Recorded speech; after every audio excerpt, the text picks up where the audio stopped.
Mais relevantes da sociedade, com Paulo César Prado, Marcelo Santos e Fernando Pereira.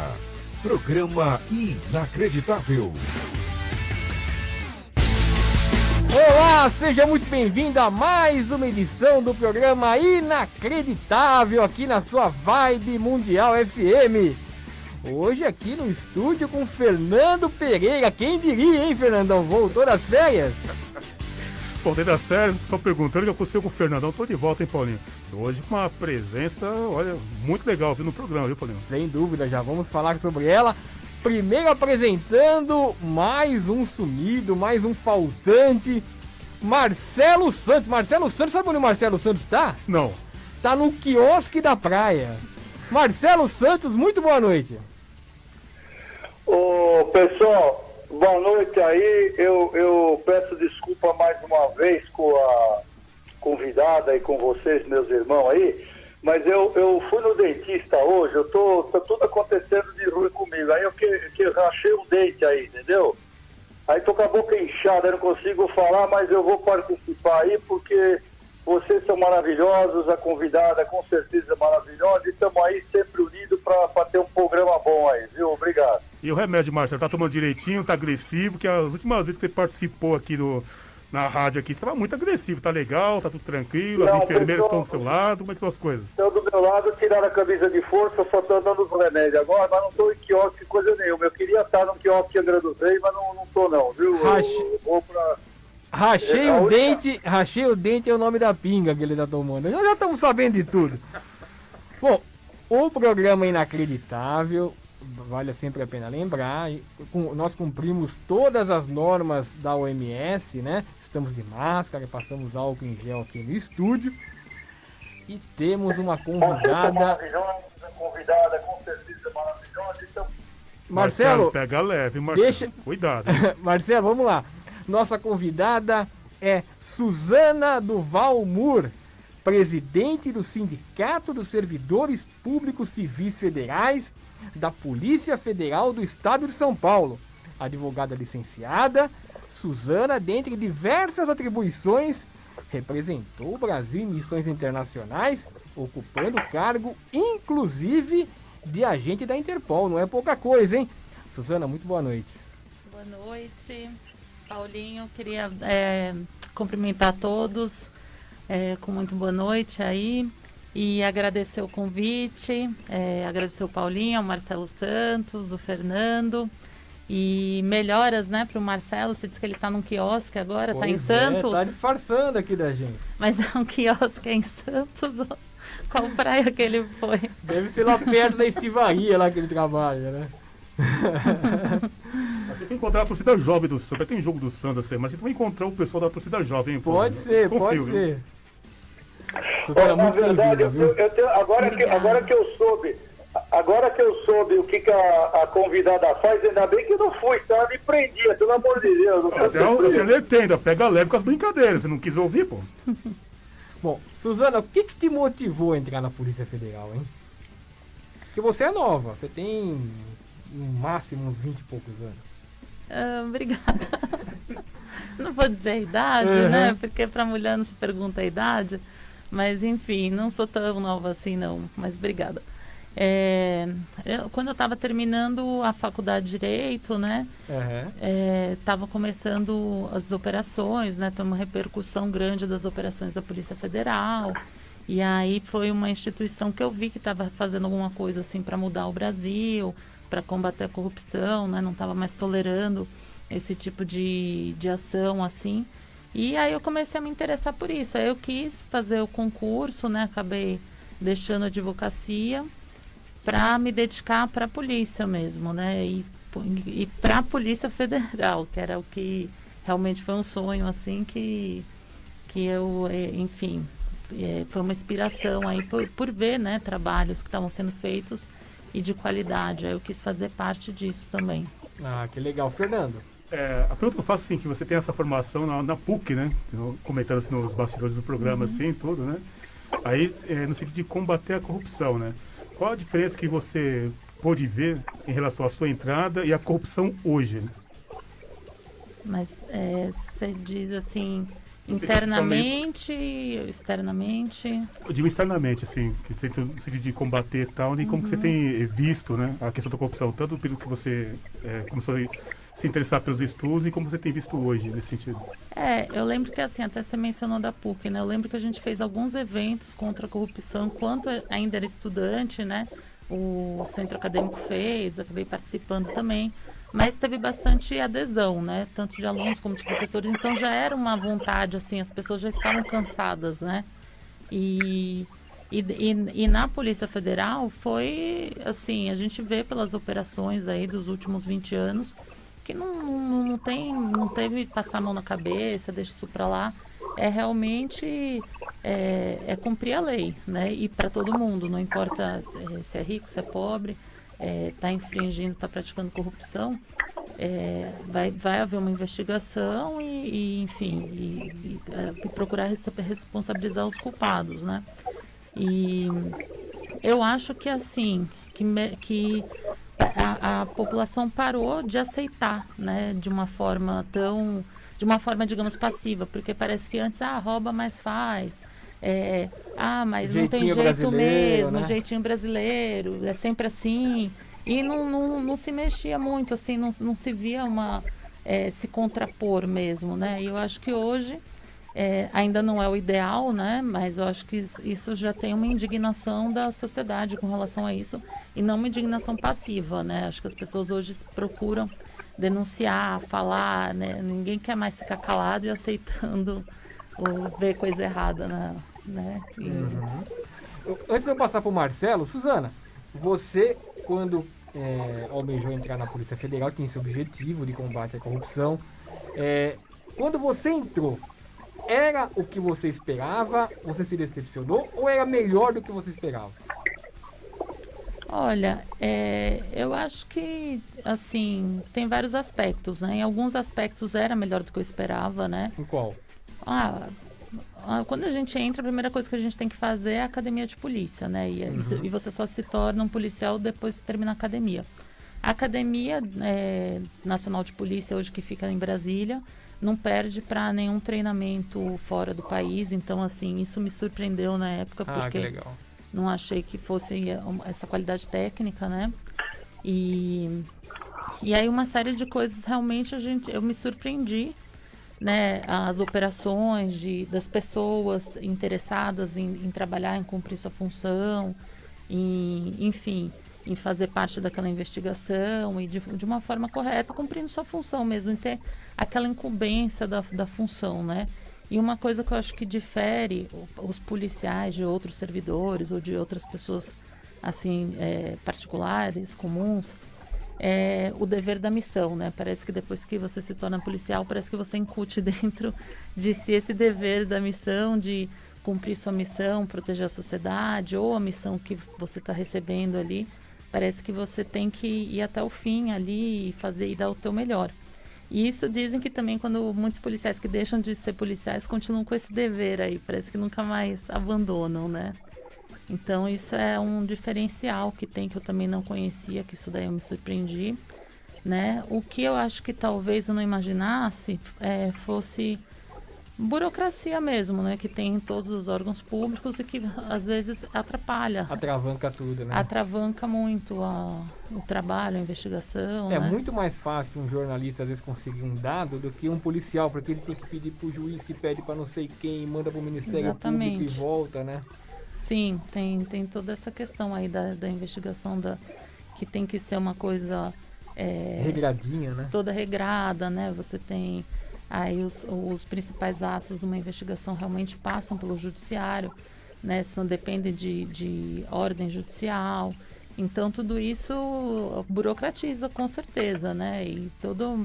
Enfim, né? Um órgão público, como o poder público, ele só pode fazer o que é determinado em lei. Então, para que você faça qualquer coisa, tem que estar determinado especificamente na lei.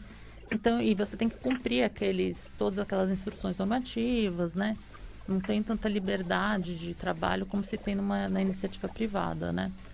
Mas, assim, a gente acaba trabalhando assim mesmo, mesmo com a burocracia, e as coisas vão funcionando de uma forma ou de outra, né?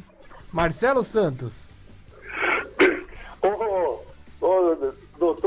que honra, viu? Ô, Paulinho, mais um entrevistado de alto nível no programa nosso aqui, viu? Aí a doutora aí, né?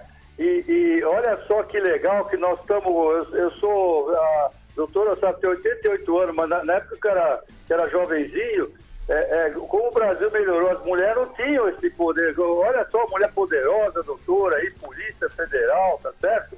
Então, que bom que nosso país evoluiu. Então, minha primeira pergunta para a doutora, como é que foi sua experiência também como mulher? Teve diferença? A senhora sentiu algum preconceito? Como é que é? Porque a gente não está acostumado, né, Fernandão? Uma doutora aí, Polícia Federal, agora é presidente do Sindicato dos Agentes Federais. Quer dizer, que cargo importante, eu fico feliz, né? Mas como é que foi a sua entrada, essa carreira? Como é que foi esse processo aí? Ô, Marcelo, não precisa me chamar de doutora, não. Pode me chamar de Suzana. E nem de senhora, né? Nem de senhora, por favor. Senhorita, Eles já me viu? chamaram de jovem aqui, pode continuar assim. Que pra mim, eu sou adesivo, eu sou um homem, pra mim é doutora, mas tudo bem, eu falo o que a senhora quiser. Tá bem. Assim, são muito poucas mulheres, né, que tem na Polícia Federal, acho que nas polícias em geral, na Polícia Federal também, né? Aqui em São Paulo, acho que chega talvez a 8% em todos os cargos no Brasil. No efetivo, são 13,8% de 11.300 policiais. É isso? No Brasil No todo, Brasil né? todo, isso. Aqui em São Paulo eu tinha verificado uma estatística, dava acho que 8%. Uhum. É um número baixo, Em né? cargo de comando, quase nada, né? Em cargo de comando, eu não sei, mas assim, não tem tanta... agora tem tido mais. Tem tido mais mulheres que tem sido... Acho que tem 4 superintendentes. Tem hoje, acho que a diretora da Academia de Polícia é uma mulher também. Tem começado Tem muita resistência masculina? Você sente algum preconceito? Assim, é um pouco... No início sente, sim, né? Porque até a fisiologia da mulher é diferente do homem, né? Como é uma coisa que trabalho policial muitas vezes depende também da força, tudo, né? Em que pese a gente fazer também academia de polícia e ter o mesmo treinamento, né? Com algumas metas diferenciadas, mas acaba fazendo quase tudo por completo, é a mesma coisa. Mas existe, assim, eu acho que... mas eu acho que quando vai a campo e mostra o trabalho que está sendo bem feito, que não está se deixando nada a desejar com relação aos outros colegas, eu acho que isso acaba se diluindo e a mulher acaba sendo incorporada ao grupo, né? Então, assim, eu não vejo...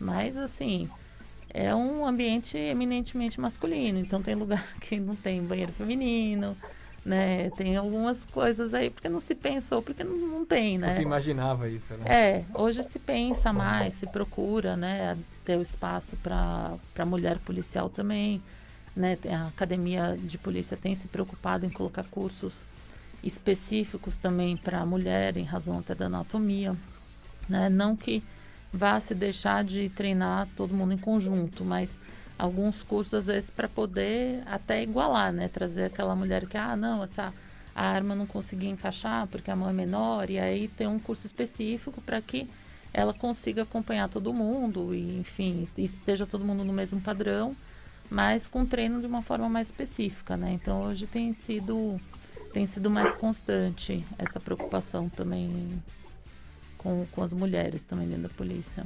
Bom, você tem uma grande conquista, é a primeira mulher da história a dirigir um sindicato da Polícia Federal. Qual a missão que você considera mais importante para que você possa sair de lá um dia e dizer, eu fui uma presidente relevante? Olha, eu acho que é assim, a missão que qualquer presidente vai ter, né?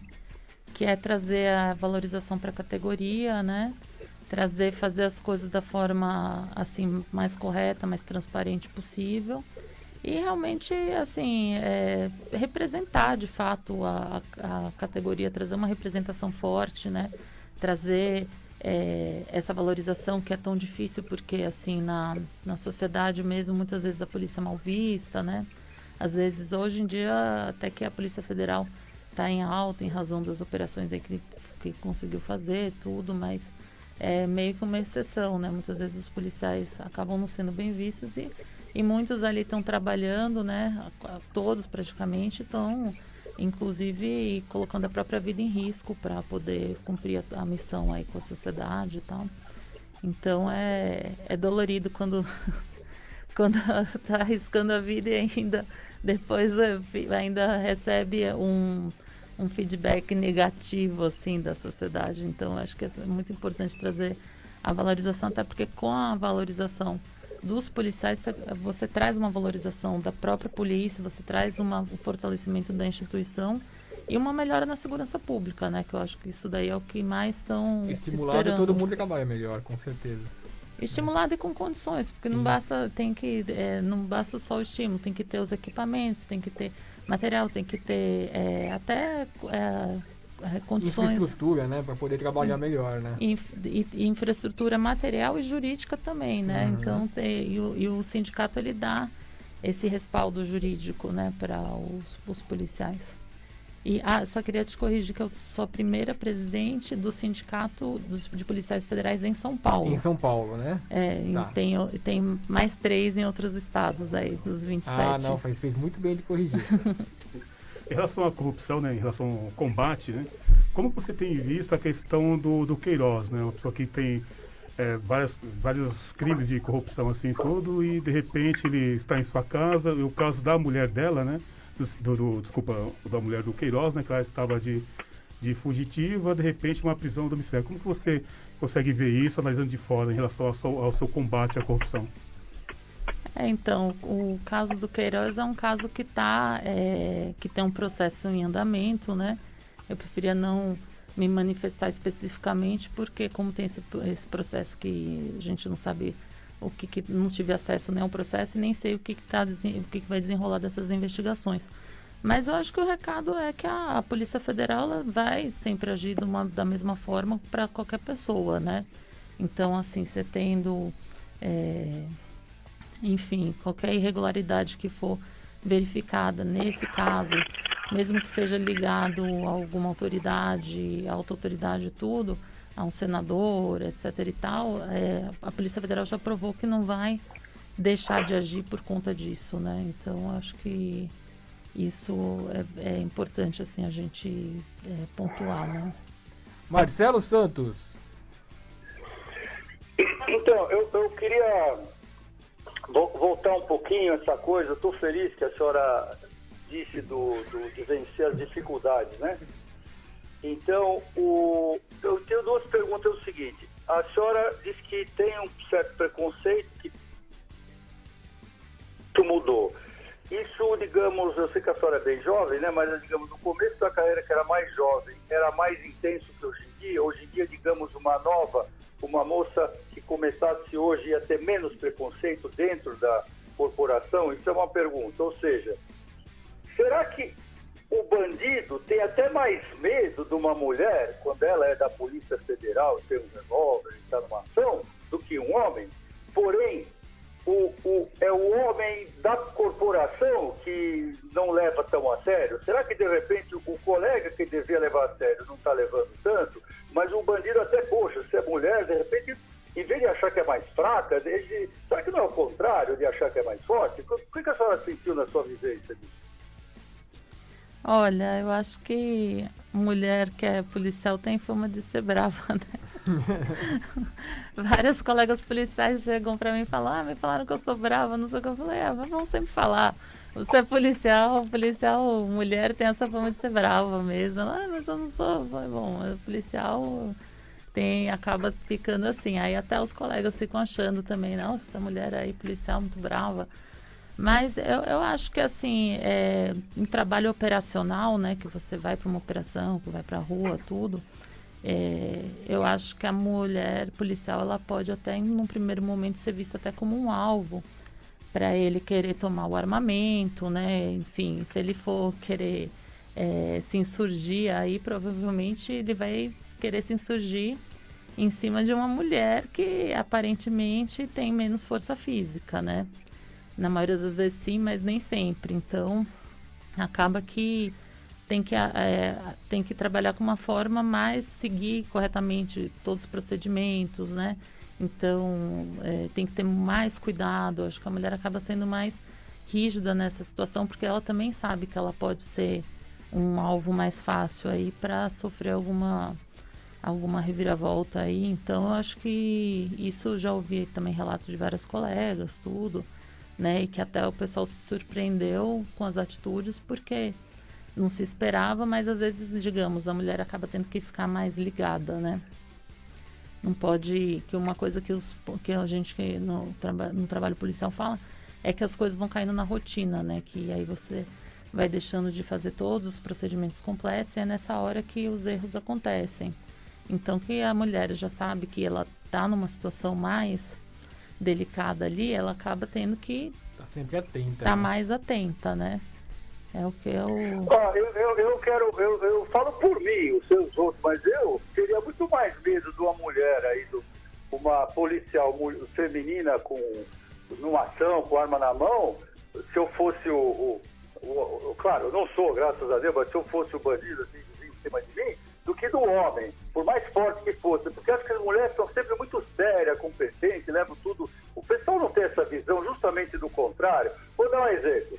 Se tivesse que negociar num sequestro, né, a gente sempre vê o homem ali, né? Por que a gente nunca vê a mulher? De repente a mulher, aquela que fica negociando com o sequestrador e a vítima, tá todo mundo cercando lá, tem os snipers, esse nome complicado, fica os caras lá com a arma em cima. Será que justamente a mulher negociando não ia ser até mais eficiente para o sequestrador se libertar o refém? O que a senhora acha disso que eu falei tudo aí? Olha, essa questão de negociação com o sequestrador é uma habilidade bem específica, né? Que depende aí de a pessoa ter formação em gerenciamento de crises, né? Tem que ser geralmente um policial com uma longa experiência, né? Com Vários casos, né? com bastante experiência, com uma formação técnica também diferenciada, né? Eu não vejo, assim, nada que possa impedir uma mulher. Eu também... É difícil mesmo, eu não me lembro de ter visto nenhuma mulher fazendo esse tipo de negociação, algum caso de grande repercussão, mas também não vejo nada que a impeça, né? Desde que tenha todos os requisitos técnicos e habilidades pessoais mesmo, porque também não depende só de formação, né? Depende também dessa questão de saber ali dosar, de saber sentir ali o momento e saber o que vai aplicar em cada momento, né? É um tema bem delicado isso daí, é uma das funções aí mais difíceis que tem na polícia, né? Essa parte já de gerenciamento de crise. Mas eu acredito que em outros países deve haver, nos Estados Unidos, que eles têm muita história nesse tipo de treinamento, nesse tipo de ação, né? Tem até universidades que dão isso como curso de pós-graduação e acredito que lá deve existir. Mas é que assim, o percentual feminino nas polícias é pequeno mesmo, então a maioria das funções acaba ficando, dificilmente se vê alguma mulher, porque não tem mesmo, são poucas. Bom, o programa Inacreditável vai para um breve intervalo, voltamos na sequência, hein?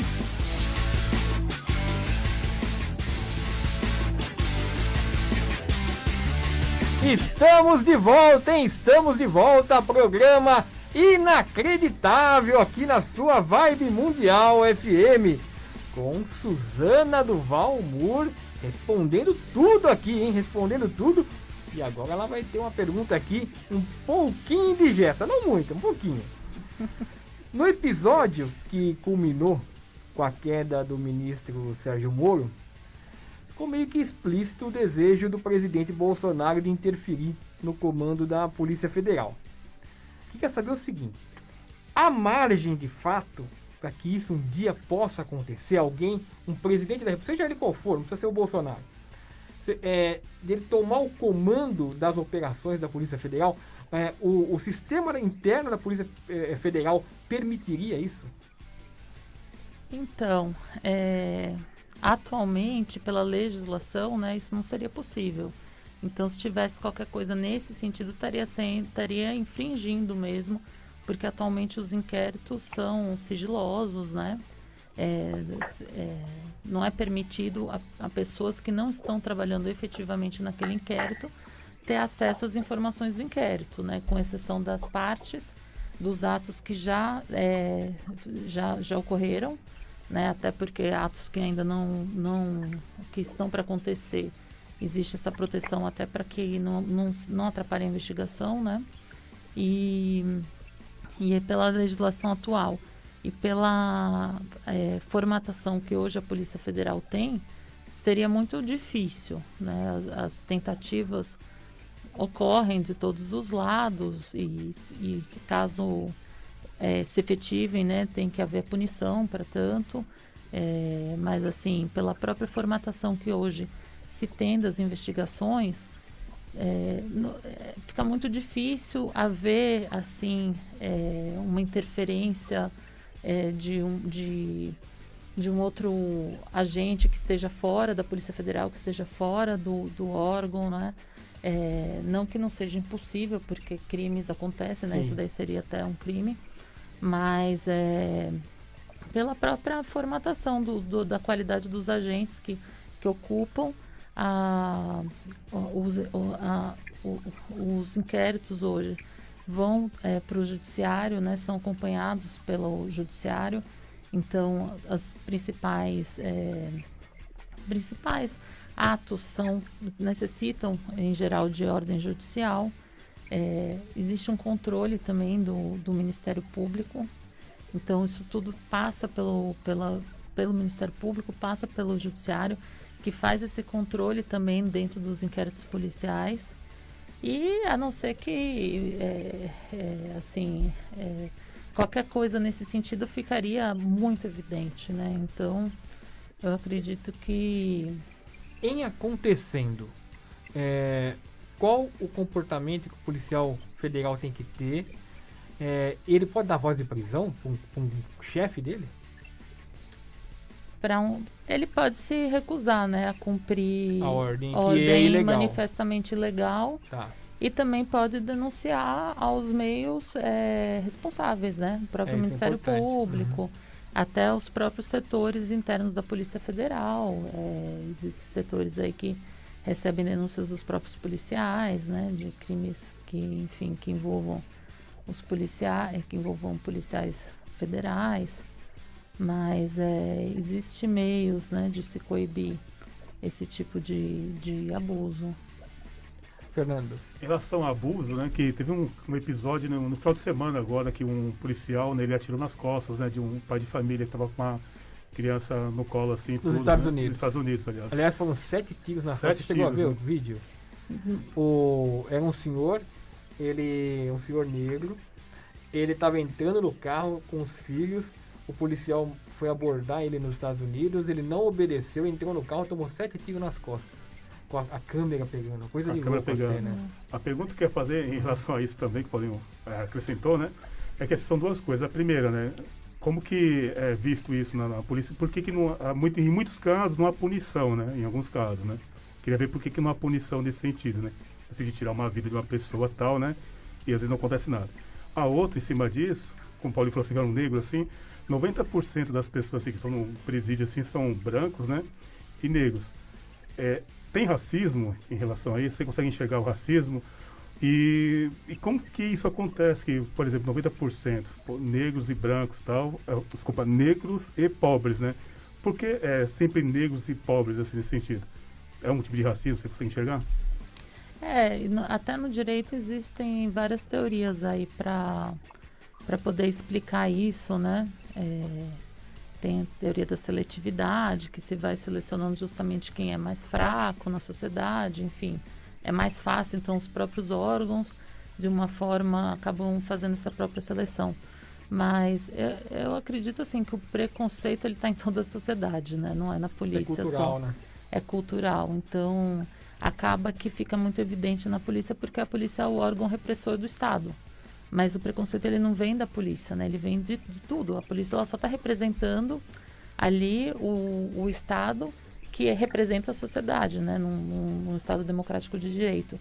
Então, a gente precisa questionar tudo. Acho que não basta questionar só a ação policial, né? E acho que tem que se voltar contra todos esses pilares aí da sociedade, onde que está esse racismo, que acaba envolvendo todas as instituições e todas as pessoas e a convivência, e vem desde das questões mais simples até as mais complexas. Marcelo Santos. Olha, a doutora fala muita coisa boa, direitinho aí, para fácil de entender, coisas importantes. A senhora está sempre defendendo o direito, né? O Estado de Direito. Isso é importante. Até eu queria aproveitar um minuto e fazer uma homenagem. Hoje é o Dia dos Soldados, 25 de agosto, e eu presto aqui minhas homenagens às nobres Forças Armadas Brasileiras, Exército Brasileiro, que é a instituição, como a instituição que a senhora falou da polícia. Ela é um órgão ligado ao Estado, então o que se espera é que todos os órgãos não tenham preconceito, que sigam o Estado de Direito, né? Então a gente não pode confundir algumas pessoas ruins que têm toda a profissão com o gosto. Eu queria saber, como é que a senhora vê então a Polícia Federal como instituição, assim, ela realmente mantém independência em relação aos poderes?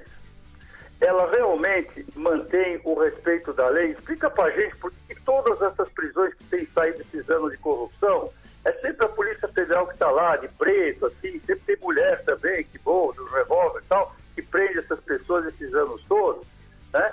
E fala então do japonês apelhado, não fala o japonês. Eu queria entender, esse pessoal que está sempre de preto na televisão, é delegado, é agente federal que nem a senhora, por que sempre eles é que vão lá armado, pegar tudo? Explica pra gente a instituição e se ela realmente não tem preconceito, partido político de um lado ou de outro. Como funciona isso? O Exército é o Exército, né?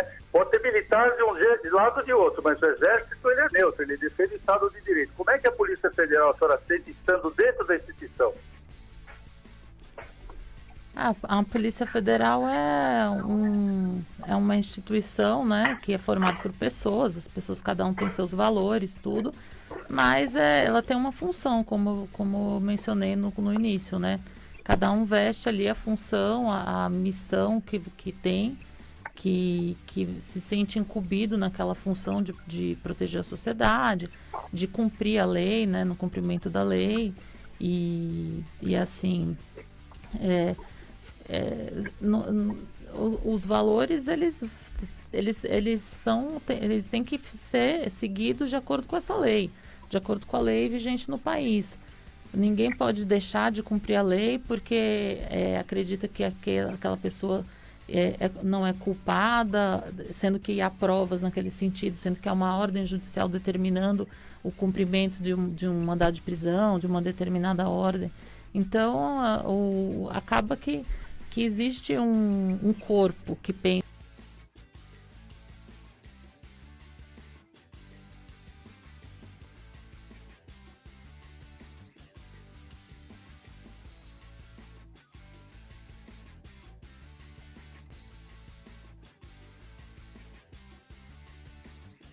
do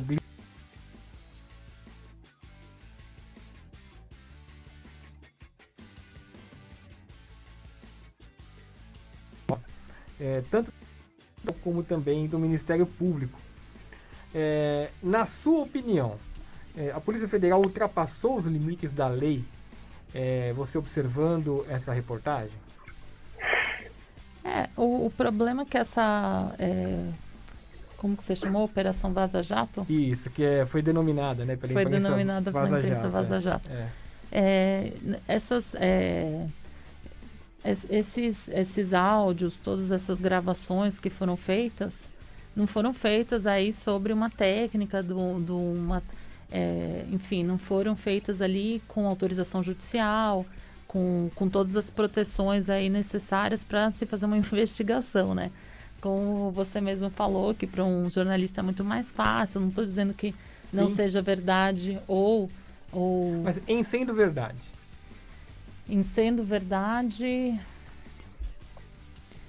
daí a gente já entra numa questão de se eu prefiro falar de coisas mais concretas, né? Uhum. Então, eu sempre prefiro manifestar sobre questões que realmente são concretas que foram elaboradas aí sobre a égide aí de ordem judicial, dos preceitos aí constitucionais, né? Que é a forma como a Polícia Federal procura trabalhar, né? Então, eu acho que nesse caso eu não tenho como dizer uma coisa suposta. O que eu posso dizer é que quando você tem uma investigação que ela é feita dentro que a pessoa tenha direito à defesa, que esteja sobre um juiz analisando para ver se não há abusos, que tenha tudo isso, fica difícil questionar que o negócio está errado. Agora, quando se tem uma coisa que é feita fora, numa coisa paralela, aí também fica difícil até para avaliar. Eu acho que precisa, se há indícios, se há toda essa questão, isso tem que ser denunciado e tem que ser tomado pelas autoridades, não ficar de uma forma paralela trabalhando em cima de algo que é o que foi feito, né? E hoje tem um processo aí para apurar tudo isso, que eu acho que é a forma mais correta de trabalhar nessa questão. Fernando? Em relação a esse processo, assim, que aconteceu do Intercept, né? Fora a questão dos abusos, assim, tudo, né? Tem alguns elementos meio complicados em relação a isso. Em que sentido? Vamos lá. Você tem casos, assim, que você tem uma rapidez muito grande, assim, no sentido de você verificar, né? E para punir os infratores, né? Quem cometeu os delitos, né? Só que em alguns momentos daí vazou há muito tempo atrás, tal, né? E todo mundo se calou, não aconteceu nada, né? Depois de muito tempo ele vem à tona. Você consegue verificar também essa questão, tipo, numa questão ideológica nesse sentido? Ou não há, ou é uma questão mesmo de achar elementos concretos, na sua opinião? Eu acho que independente de haver questão ideológica ou não, precisa se buscar esses elementos concretos e assim... E por mais que eu entendi o que você falou, que na época não se foi apurado e não se poderia, digamos, perder aquele elemento material. Só que quando se pratica crimes hoje, na modernidade que a gente vive, muita coisa fica registrada, é difícil sumir tudo fica registrado de forma digital, é câmera por todo lado, são celulares que já fez o backup na nuvem, a pessoa destrói o celular, mas está numa nuvem que um hacker puxa do outro lado. Então, assim, não tem muito como sumir com toda a materialidade delitiva, assim, de uma forma tão fácil como era antigamente, né? Eu acho que se tem que trabalhar em cima das investigações e trazer a verdade. Sempre a verdade, a transparência é a melhor opção dentre qualquer ideologia, né? Quando eu digo a questão da ideologia, eu digo no sentido de uma ideologia dominante, né? Nesse sentido, assim, que, por exemplo, para ser mais prático, você teve vários casos, assim, atrás, só para tentar resumir um pouco da pergunta, né? De elementos que foram resolvidos de uma forma muito rápida, né? Nesse sentido. Ou seja, para ser mais prático, quero punir alguém, eu consigo resolver de uma forma muito mais rápida, né? Em relação aos elementos e tal. Como tem, em alguns momentos, elementos, assim, muito mais concretos que eu consigo enxergar no Intercept, né? No sentido punitivo, e de outros elementos, vamos supor assim, no caso Lula, por exemplo, de elementos muito mais frágeis, né, e haver uma punição. Por isso que eu citei esse aspecto ideológico, no sentido assim, de punir um e o outro fica isento, é nesse sentido. Entendi. Se realmente houve isso daí, realmente se deixou de punir alguma coisa ali por uma vontade que seja da instituição humana ou de quem quer que seja, quem fez isso tem que ser responsabilizado, né? Se provar nesse sentido. Marcelo Santos. Muito interessante aí, mas veja bem, do que eu me lembro das épocas lá do Porto, acho que assim, o que o Fernandão está falando, acho que são coisas assim, essa parte toda, Fernando, não cabe à Polícia Federal, a polícia cumpre, não é ela que está, ela não é o que está decidindo o direito ou não, quem está decidindo se vai fazer o processo do que vazou, do que gravou, é o Ministério Público, tem os advogados, tudo, e a Polícia Federal está cumprindo a investigação. Então a pergunta para a doutora é, vamos supor que é isso, o Fernando falou, algumas investigações saem mais rápida ou mais devagar. Isso depende de quem investiga, e no caso a Polícia Federal que está fazendo a investigação ou é outro órgão? Mesmo que fosse mais rápido ou mais lento, eu vou explicar. Pegaram lá as coisas da conversa lá da Vaza Jato lá. da lavagem lá, da lavanderia jato lá. Então, na hora de ver o que estava gravado lá, que saiu das gravações e tudo, quem que é e pega lá o celular, a nuvem que a senhora falou que investiga, quem que faz o trabalho técnico? É a Polícia Federal? É um outro setor? E quem que determina essa velocidade que o Fernandão falou que é verdade? Alguns processos são mais rápidos ou mais devagar. O público não entende, eu não entendo isso. Como é que funciona isso, doutor? Então, para fazer esse tipo de, como você falou, verificar na nuvem, verificar os celulares, analisar essa materialidade aí apreendida, é uma perícia, né? Vai para um setor de perícia dentro da Polícia Federal e assim, tem que ter uma ordem, primeiro tem que ter um mandado de busca e apreensão para que se apreenda esse material. Isso é uma ordem judicial. Depois esse material aí, que vai ser apurado, ele entra num setor que vai verificar isso dentro todas as... Mais técnico, mais científico, né? Mais científico, mas existe sim cobrança do judiciário em se ter isso rapidamente, do Ministério Público, né? Isso não fica abandonado de uma forma ad eterno que se possa fazer quando se bem entender. Como que é o funcionamento da Interpol? Qual a diferença da Interpol para a polícia? Você teve na Interpol, né? Qual é a diferença básica do objetivo da Interpol para as polícias federais mundiais, além, claro, de poder policiar vários países, né? O trabalho em si, o que diferencia? Então, a Interpol, na verdade, as pessoas acham que é uma polícia à parte, mas, na verdade, a Interpol é uma cooperação, é um órgão de cooperação entre as polícias. Então, no Brasil, quem faz essa cooperação é a Polícia Federal. Então, assim, um policial federal que vai trabalhar para a Interpol, ele não está deixando de ser policial federal, ele está apenas fazendo essa cooperação acumulando funções. Ele acaba ficando dentro da Polícia Federal, tem a representação da Interpol, e aí tem as representações regionais, tem a representação em Brasília, que só pode ter uma por país, e tem as representações regionais nas capitais. E eu fiquei trabalhando na representação regional daqui de São Paulo, e são questões que chegam, demandas que chegam desses países que fazem parte dessa cooperação, chegam para Brasília, para a representação, e de lá o escritório, que é o chamado de escritório central, ele vai distribuindo conforme se a investigação tem que ser feita em São Paulo, vem para São Paulo. Então daí a gente responde para eles, mas são investigações quase que mais ou menos a mesma coisa com que a gente faz, só que o viés é um viés de cooperação internacional. Então existe um relacionamento com essas outras polícias também, de outros países, né? Você acaba trabalhando em conjunto, mas assim, deixando bem claro que só quem é policial no Brasil é a polícia brasileira. Então, se vem uma polícia de outro país, por isso até que existe essa cooperação. Eles não, diante da soberania do Brasil, eles não podem simplesmente vir aqui e sem autorização. Prender, né? De jeito nenhum. Como eles aconteceu fazem o pedido que a polícia brasileira... Batiste, né? Do caso Batiste. Não, aqui no Brasil aconteceu também no caso do Marinho. O FBI foi prender o Marinho. Ah, sim, da corrupção da CBF. Na Europa, exatamente. Verdade, bem lembrado. Eu queria te fazer uma pergunta, que na verdade são duas perguntas. O seu gosto pessoal, o seu desejo pessoal e o da Polícia Federal como maioria. Você é a favor da liberação das armas? E se sim ou não, a que critérios? Da liberação das armas, você diz... Do porte e da posse. Tá, mas você fala em liberação geral ou uma flexibilização? Não, a liberação para o cidadão, que nem acontece em alguns lugares nos Estados Unidos, ele poder andar com a sua arma na rua. E em alguns casos também, só pode ter dentro de casa, para defesa pessoal, dentro da própria residência.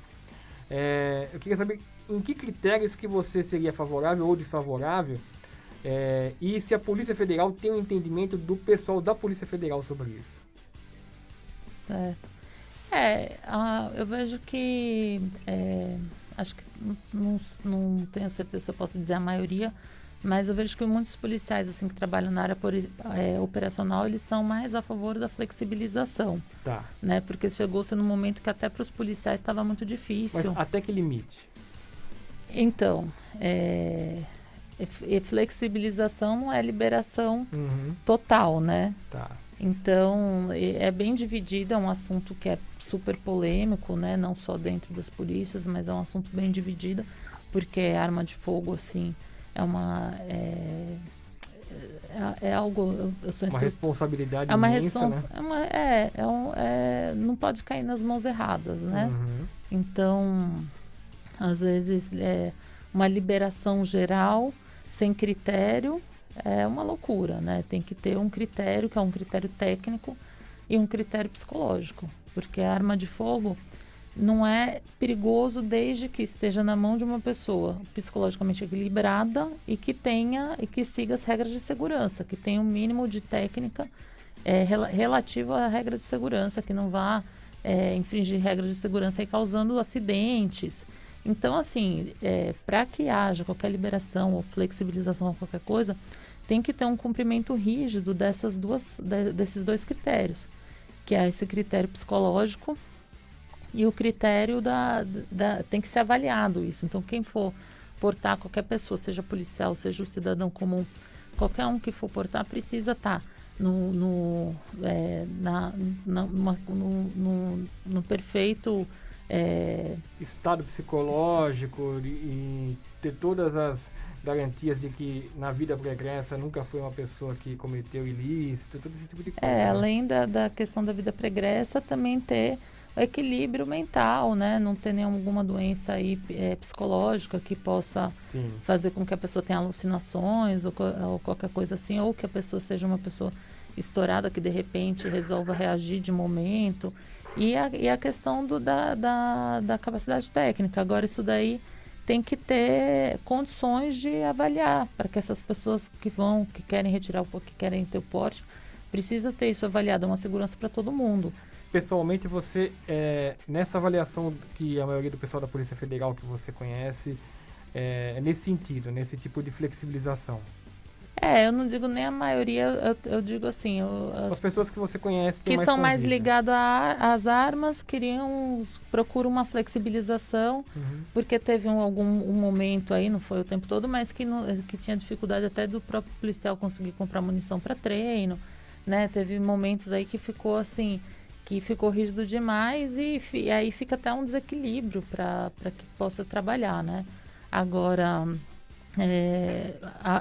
existe a preocupação dos policiais, sim, dessas armas caírem nas mãos erradas, seja elas estando liberadas ou não, e isso é mais crime, é mais trabalho para a polícia, né? Então, assim, pessoas querendo enfrentar a polícia, ou realmente, às vezes elas não têm nenhum registro pregresso, mas pega uma arma e aí se sente no direito de praticar crimes. Então, tem que ser bang-bang, né?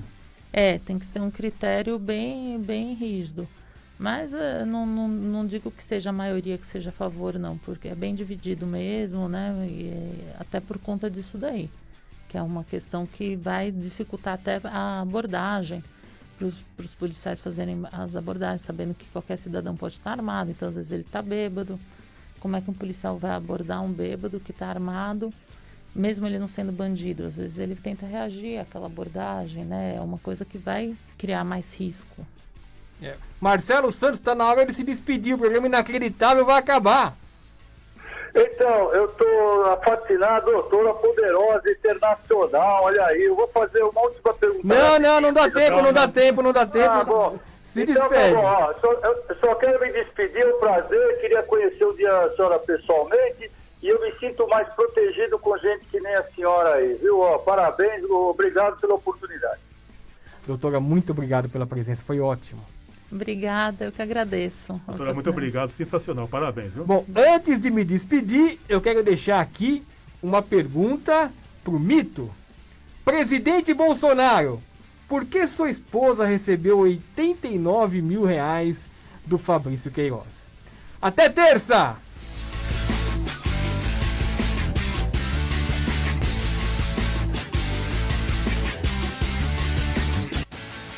O blog do Paulinho apresentou Programa Inacreditável.